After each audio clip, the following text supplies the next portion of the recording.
I have watched markets for so long that I no longer get impressed by big numbers by themselves. $1 trillion does not frighten me.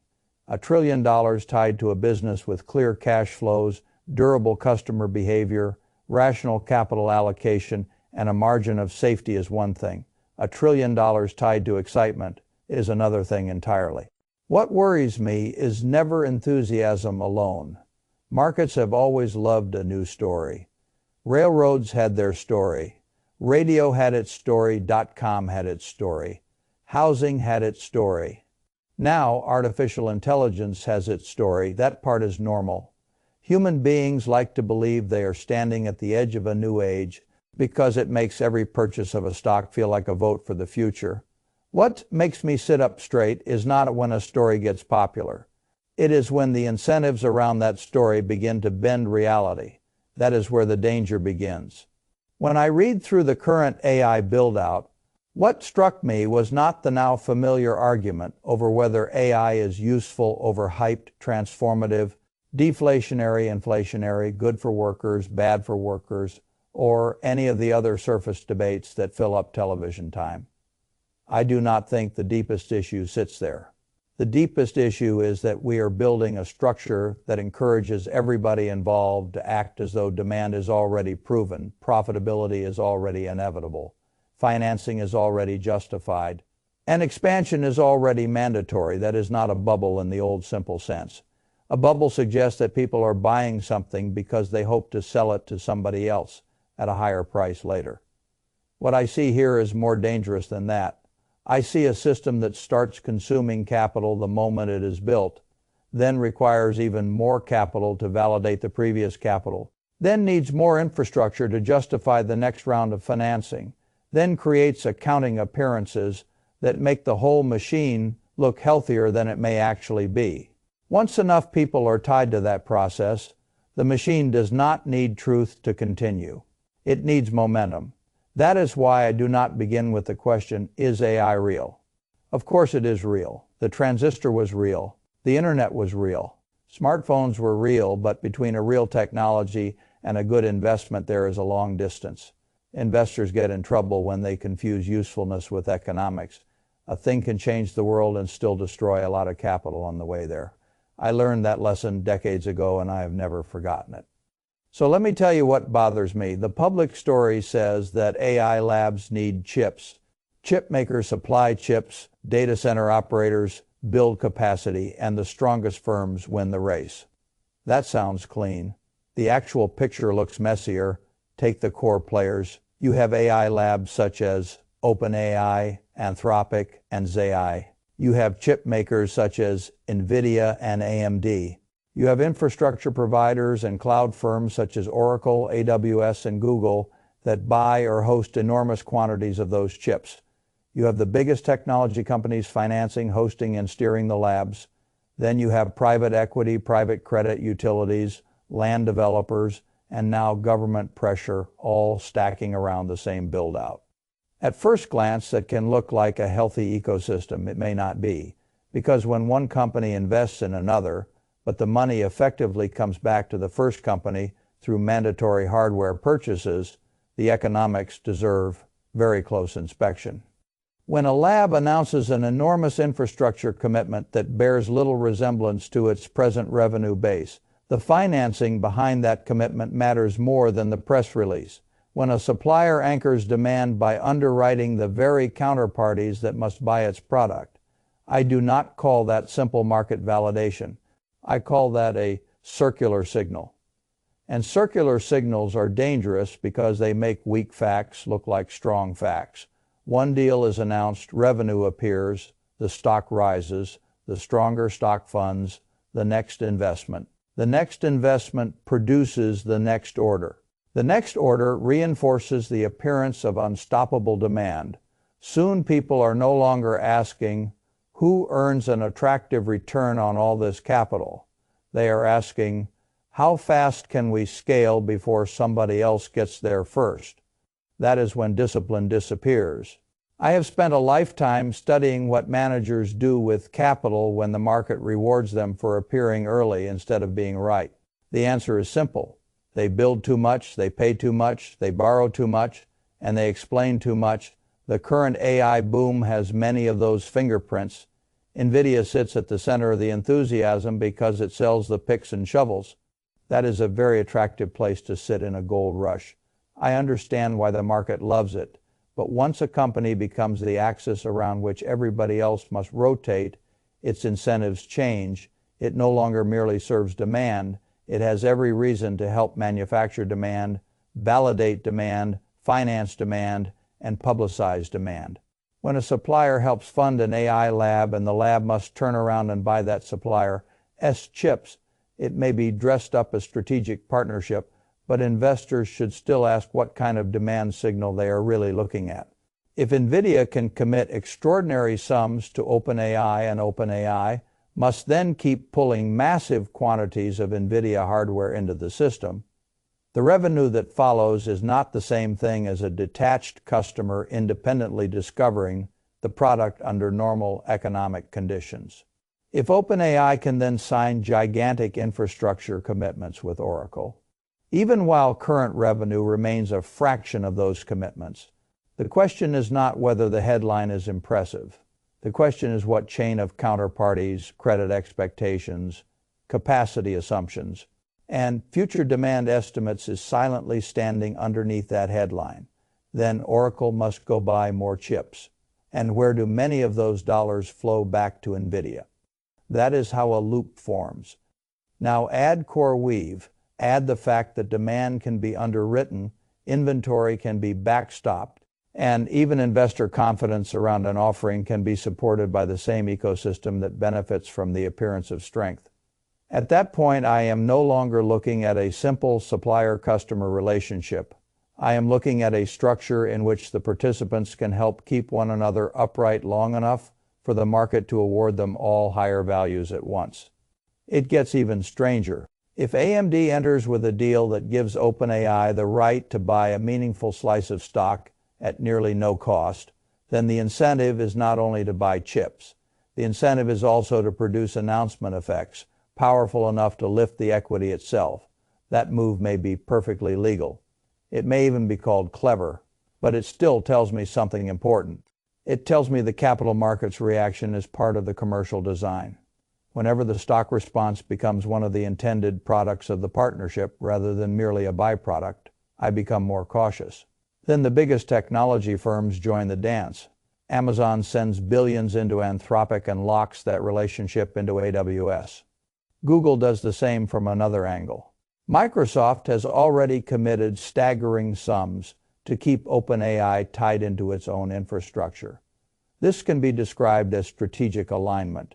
It can also be described, less romantically, as a system where the supposed competitors are all wrapped around one another in dependency, financing, compute, and distribution.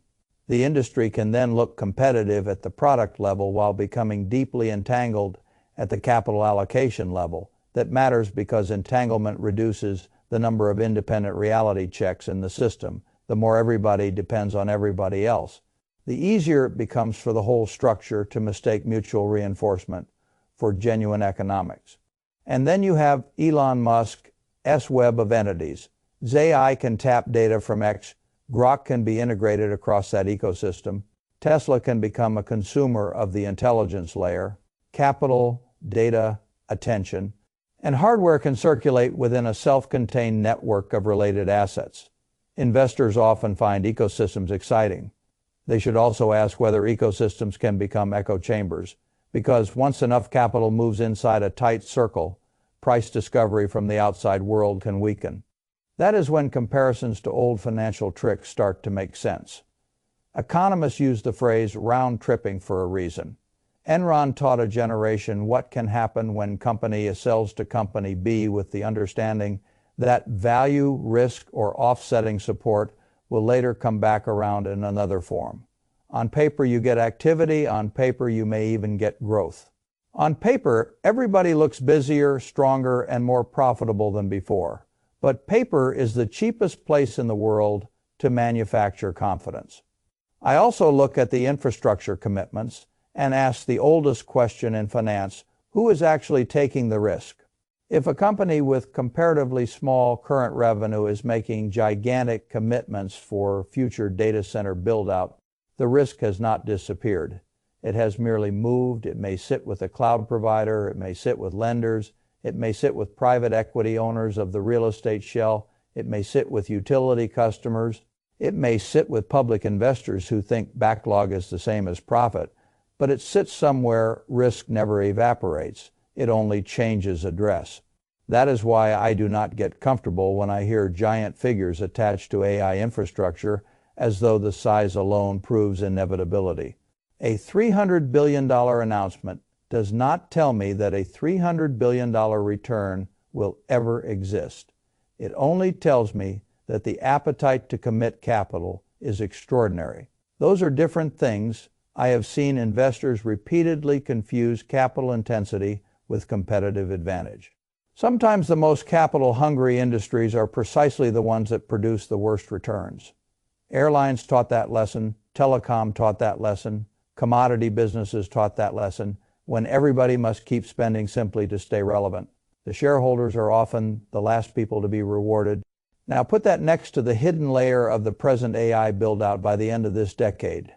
People are tossing around figures in the tens of trillions for data center and AI infrastructure needs.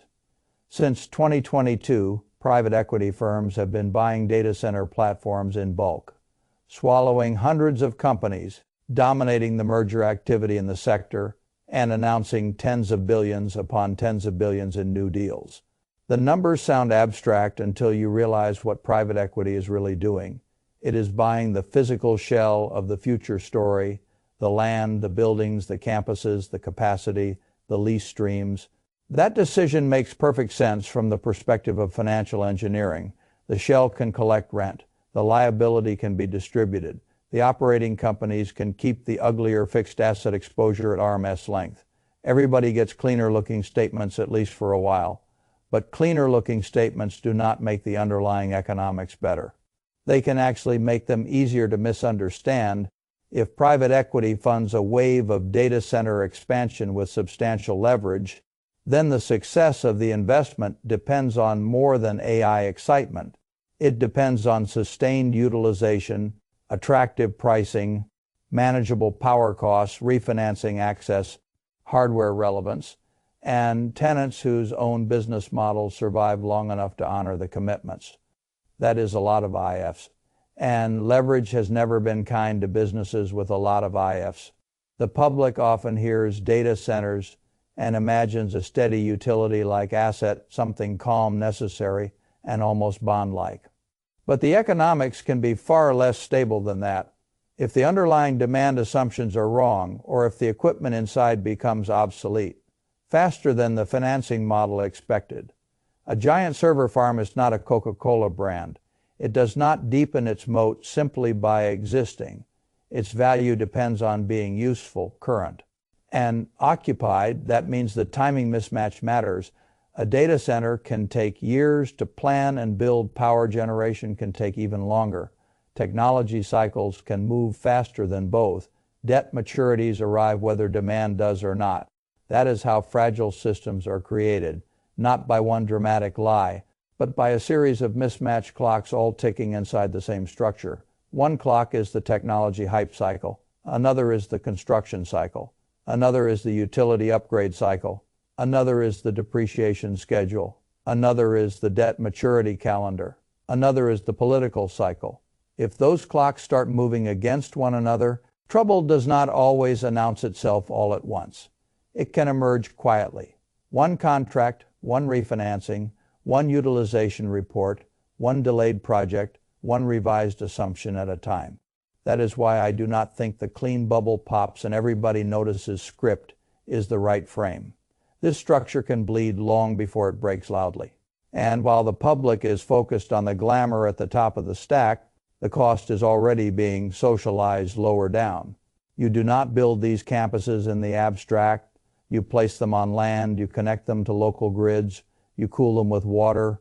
You negotiate permits. You route transmission. You make communities absorb noise, traffic, environmental trade-offs, and land use changes. Private equity-backed developers are buying farmland and industrial sites in suburbs and rural counties that never imagined becoming host to server farms the size of shopping complexes. In some places, community resistance has already slowed projects that together represent tens of billions of dollars. Not because local residents hate technology, but because they can see the physical burden before Wall Street admits the financial burden. And the physical burden is not small.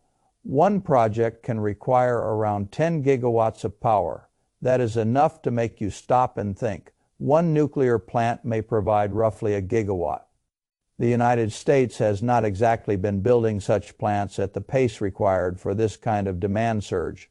Renewable capacity faces its own bottlenecks. Data centers can be built faster than the power generation meant to support them. So what happens? The answer, of course, is that workarounds appear. Gas turbines get installed directly at or near data centers. States with faster permitting become especially attractive. Environmental pledges become more flexible when enough money is at stake. And communities that already carry pollution burdens suddenly find that one more burden is being added in the name of a future they may not benefit from. That fact matters morally, politically, and economically. If utilities are allowed or encouraged to spread grid upgrade costs across the general customer base, then ordinary households are not standing outside the boom. They are helping fund it. Another $10 or $20 on a monthly power bill may sound trivial to the executives underwriting grand strategy. It is not trivial to a family already living close to the edge. The job argument does not rescue the picture. Construction creates employment.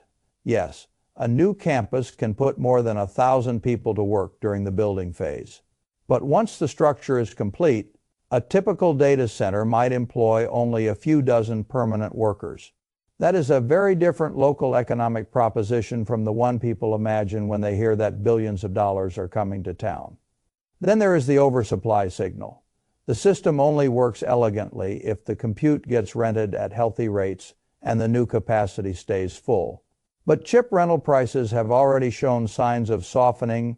When prices fall from levels that looked rich to levels that are flirting with break, even for operators, I do not shrug.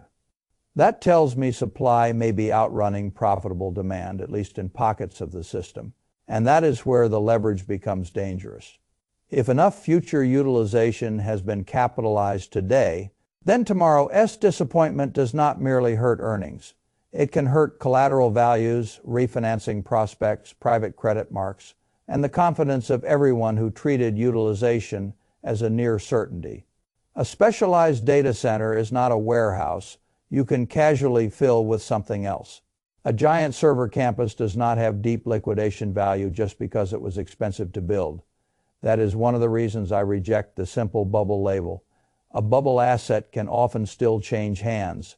A black hole asset can trap capital inside it. Now add another layer. Most of these assets do not trade frequently enough to force constant honest marks. They can sit on books at values shaped by models, comparable transactions from hotter times, sponsor optimism, and accounting assumptions that age more gracefully on paper than they do in the real world. This matters because delayed truth is the best friend leverage ever had. Look at the depreciation issue. If the biggest technology companies decide that servers and network gear that used to have a 4-year useful life now deserve 6 years, reported profits can rise dramatically, even if the actual competitive and technological environment has not become one bit gentler. A few $1 billion of depreciation relief here, a few billion there, and suddenly the income statement looks stronger. But hardware does not stay valuable because accountants feel charitable. In a field evolving as quickly as AI infrastructure, the economic life of an asset can shrink, even while the accounting life expands. That mismatch is exactly the kind of thing a skeptical investor should never ignore. Michael Burry did not become famous by admiring consensus accounting choices. He became famous by asking what happened if the assumptions under the statements were too kind. And that is the right spirit here. People like to ask whether I am optimistic or pessimistic on AI. That is not my framework. My framework is always more practical. What is useful? What is durable? What is priced sensibly? What requires too much perfection? What kind of capital structure sits under it? Who really bears the downside? Who is pretending not to bear the downside? And what happens if the growth arrives slower than the debt? That last question is often the killer. You can survive many things in business. Slow growth can be survived. Competition can be survived. Temporary overinvestment can sometimes be survived. But slow growth combined with heavy fixed commitments, fast technology change, opaque valuations, and debt priced at ambitious rates can be very hard to survive. That combination does not merely punish the weakest companies. It can punish every layer that financed them. This is why I keep returning to the phrase black hole. A bubble can leave wreckage, but it usually contains some mechanism for clearing. Prices fall, assets change hands, survivors acquire the useful parts cheaply, and a new cycle begins. Painful, yes, but recognizable. A black hole feels different. The capital goes in first, then more capital goes in to support the first capital. Then infrastructure is built that cannot easily be repurposed. Then the liabilities spread across counterparties, private markets, utilities, balance sheets, and public cost. Then the system becomes too politically symbolic to question. Then even if the direct returns disappoint, the spending must continue because too much prior spending depends on continued motion. At that point, the game is no longer about upside. It is about avoiding visible interruption, and avoiding visible interruption is often one of the costliest goals in finance. Now, I do not believe the future has only one possible outcome. The best case is obvious enough. AI does become deeply productive. Important tools emerge. Certain businesses achieve real efficiency gains. Some infrastructure proves justified. A lot of waste is written off, but genuine long-term winners survive the wreckage the way a handful of internet businesses survived the dot-com collapse. New technologies do eventually create real value, and perhaps lower-skilled workers are genuinely helped in some settings rather than merely displaced. That is entirely plausible. But even in that best case, early capital allocation can still be poor. It is possible to be right about the technology and wrong about the investment. People forget that far too often. The darkest case is also imaginable. A combination of surveillance, political power, concentrated compute, and economic dependence creates a structure that is not merely overbuilt, but socially corrosive. I do not need to indulge science fiction to see that concentration of data, power, capital, and national security rhetoric can lead to ugly places if left unchecked. History has never lacked for examples of fear being used to widen control, and every era believes it will be more responsible than the last one. But the most likely path, in my judgment, sits somewhere between glorious triumph and immediate disaster. I suspect we are dealing with a long, expensive, uneven digestion. Some projects will work. Some will fail. Some announced demand will not mature into profitable demand. Some hardware will age faster than the spreadsheets assumed. Some landlords and lenders will discover that specialized capacity is not as liquid as they imagined. Some communities will pay more than they were told. Some public investors will learn that the jump from revenue announcement to distributable owner earnings is a very long jump indeed, and many people will continue acting surprised that replacing human labor at scale, or even credibly trying to, invites political, moral, and economic consequences larger than those in ordinary product cycles. That is why I do not want the individual investor hypnotized by the surface narrative. Do not tell me only that chips are selling. Tell me who is buying, on what terms, with what financing, against what end demand, at what return on invested capital, under what depreciation assumptions, with what contractual protections, and with what realistic resale value if the music slows. Those questions are not anti-technology. They are pro-reality. I have made plenty of money in my life by staying on the side of reality, even when reality was less fashionable than the story of the moment. I do not do that by pretending I can predict every twist. I do it by noticing when the structure underneath a popular narrative is getting more fragile, more levered, less transparent, and more dependent on continued enthusiasm. The AI build-out has too many of those traits to be viewed casually. The people selling certainty here are the people I trust least. They say compute demand will rise forever. They say the infrastructure is indispensable. They say the nation cannot slow down. They say obsolescence is manageable. They say costs can be spread. They say competition guarantees demand. They say giant commitments prove giant returns. Then when the race acquires official blessing from Washington and starts being described in language that sounds like a digital Manhattan Project, the investor should not become calmer. He should become more alert. Once government joins the spending race in the name of national destiny, financial discipline can weaken even further. Nobody wants to be the executive, banker, regulator, or politician who appears to have slowed the country down. I have heard versions of those sentences in other eras. The wording changes. Human nature does not. The central question is not whether intelligence produced by machines can matter. It can. The central question is whether the present financial structure around that dream can earn an acceptable return without leaning on circular validation, stretched assumptions, hidden socialized costs, and continued debt-fueled acceleration. That answer is far less obvious. And when the answer is far less obvious than the stock chart suggests, I become cautious. Caution does not mean paralysis. It means separating the wonderful future somebody is selling from the actual cash economics of the road being built to reach it. I would tell any young investor the same thing. I would tell myself if I were starting again. Do not get trapped admiring the spectacle. The spectacle is designed to pull your eyes upward. Look downward instead. Look at power demand. Look at land. Look at debt covenants. Look at counterparties. Look at useful life assumptions. Look at utilization. Look at who must keep spending even if returns disappoint. Look at who gets diluted, who gets subsidized, who gets paid first, and who is left holding an asset that cannot easily be sold. That is where the truth usually hides. The market does not always reward the truth quickly. Sometimes it punishes the truth teller first and rewards him later. I can live with that. What I would struggle to live with is knowingly buying into a capital structure I do not understand simply because the headlines are loud and the ambition sounds historic. Historic ambition has never been enough, not in railroads, not in housing, not in telecom, not in internet infrastructure, and not now. The irony is that even if AI changes the world exactly as believers hope, the current financial architecture can still swallow astonishing sums before the final winners emerge.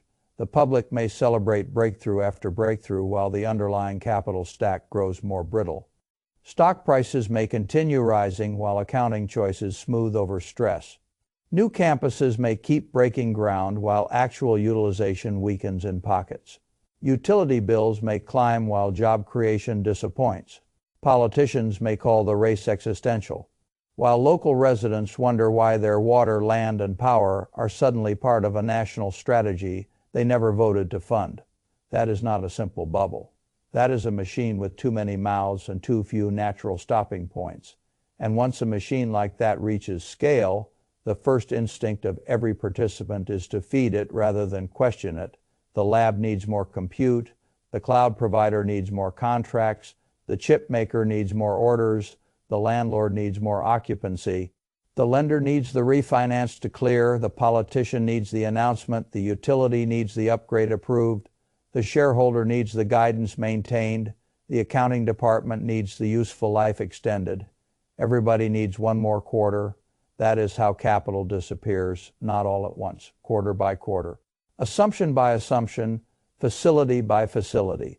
It vanishes into depreciation, energy, interest expense, incentives, subsidies, delays, write-downs, and the quiet gap between what was promised and what can actually earn a return. So I do not ask whether I admire the technology, I ask whether I admire the structure. Right now, I do not admire the structure. I see brilliance at the technological level and fragility at the financial level. I see ingenuity at the product level and recklessness at the capital allocation level. I see extraordinary ambition sitting on top of ordinary human incentives, and ordinary human incentives have a habit of turning extraordinary ambition into expensive chaos. If you want to survive periods like this, Do not become either a blind believer or a blind cynic. Become a careful observer of where money really moves. Follow the commitments, follow the debt, follow the physical bottlenecks. Follow the accounting changes, follow who gets paid before the common shareholder ever sees a dollar. And above all, remember that when an entire system begins to sound like it has no option except to keep expanding, you are no longer looking at a story powered by confidence alone. You are looking at a story powered by necessity. And necessity in markets can consume more capital than greed ever dreamed of. That is the danger I see. Now, not a neat pop, not a tidy reset, a giant, prestigious, politically protected, debt-fed, infrastructure-heavy machine that keeps pulling money inward because too many reputations, too many balance sheets, and too many national ambitions now depend on pretending the exit does not matter. Maybe one day the economics will justify it. Maybe a few businesses will emerge as magnificent winners. I would not rule that out. But between here and there lies a stretch of road where enormous sums can disappear. I have spent my whole life trying to avoid roads like that. And if I were sitting across from you at a plain wooden table with no cameras on and no one trying to sell us a dream, I would tell you exactly what I am telling you now. Understand the intelligence if you want. Use the tools if they help you. Study the winners if you can identify them. But do not confuse a race to spend with proof of value. Do not confuse circular financing with clean demand. Do not confuse national urgency with good economics. Do not confuse paper profits with durable owner earnings. Do not confuse a leased building with a moat. Do not confuse a full press release with a full return on capital. And do not confuse a machine that can absorb endless capital with a machine that will necessarily return it. In markets, that confusion has ruined many smart people. This time the scale is larger, the rhetoric is louder, and the consequences may reach further than most people are prepared to admit. That is why I am careful. Not because I think intelligence built by machines is fake, because I think intelligence built by men around money is still flawed. And when flawed human incentives surround a real technological revolution, the most dangerous thing in the room is often not the invention. It is the capital structure built around the invention. That is the part I never ignore.